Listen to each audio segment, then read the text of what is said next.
We worked it out.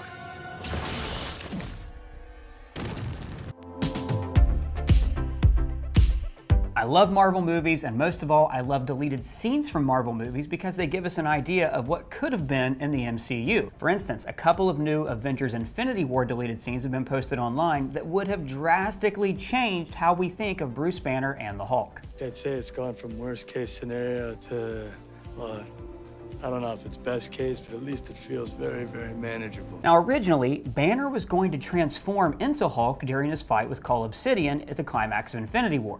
They shot a great deal of this, and they even completed some of the CGI. And we all expected this to happen because it was made into a toy. Hulk's mad!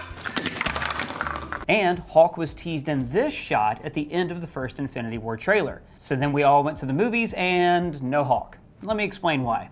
For years, the Hulk's role in the MCU has been confusing. In his solo movie, Banner's trying to control the Hulk. You don't understand, something really bad is about to happen here. In the Avengers, he talks about not being able to control him. I don't get a suit of armor. I'm exposed. Like a nerve. And then he can't control him. And then he can turn into him whenever he wants. I'm always angry. But he can also still fly out of control. Hulk and Banner weren't consistent characters. The relationship changed based on whatever the script needed them to do. Like, we need Hulk to fight Thor, so now Hulk is bad. And then we need Hulk to fight aliens, so now Hulk is good. We need Hulk to fight Iron Man, so he's bad. You get the idea. But then, in October 2017, Mark Ruffalo revealed that Thor Ragnarok and the next two Avengers films would be like a Hulk trilogy, developing the character across all three films. And Ruffalo was like, yay, consistency. That over the next 3 movies as your character and Hulk character arc. And I said, that's great. And you can see this begin in Thor Ragnarok. Look like raging fire, do I like smoldering fire? Before that film, Hulk only existed for a few hours at a time, so he has the maturity of a toddler. But in Ragnarok, he's been in control of the host body for years, so he's been allowed to mature. So now he's more like a 6-year-old. Wingjet. In that movie, he suspects that Thor only wants his help for smashing things, and he doesn't actually care about him as a person. You're Banner's friend. I'm not Banner's friend, I prefer you. Banner's friend. So now Hulk isn't just angry, he's tired of being used. So he's reluctant to fight, and that's why he doesn't transform on command anymore. And then we get to Infinity War, where Banner is having performance issues. Where's your gun? I don't know, we should have been having a thing. Then Hulk flat out tells him, but it's not clear why. Me and a lot of other people thought it was because he was afraid after Thanos threw him a beatdown. But that wasn't it. By the end of Infinity War, he still won't come out. Hulk! Hulk! No! Now, this deleted scene actually tells us why. No! Banner only want Hulk for fighting! So what? You like to fight. Then the two of them have an actual heart-to-heart, Gollum style. I want to live too, man. I want to live too. Me too! So let's live. We'll live and let live. Live and let live! Yes. Yes! And then we actually get to see the birth of Professor Hulk on screen. We worked it out. He beats Cull Obsidian just like he did in the Infinity War theatrical cut, and then he takes a moment to gaze at his reflection in the water, seeing his new self for the first time. And the Hulk toy also had some zingers that don't appear in this footage. Smashing you is nothing personal, it's just kind of my thing. Now this was followed up by a second deleted scene that you might be seeing here for the first time. Before Thanos arrives in Wakanda, Sam and Natasha are walking through the woods where she sees Hulk. Now at this point, all of the Black Order have been defeated, they think they're ready for a break, so she tries to turn him back into Bruce Banner. Here we go. And then we get this lovely and tender scene between them. Hello, Nat.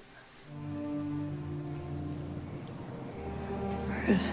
It feels like a decent follow-up to their romance that was such a big part of Age of Ultron. I mean, it was weird that they never addressed their romance in either of the Avengers sequels, and now we know why. because they did, and that scene was cut. But why was it cut, and how did this change Avengers Endgame? Well, the screenwriter said the jovial tone of Banner's success sat at odds with the tragic losses at the end of Infinity War and confused test audiences, so a decision was made late in post-production to axe the scene. I mean, I could see this throwing off the rhythm of the movie. Right now, the Banner Obsidian fight is roughly 1 minute long.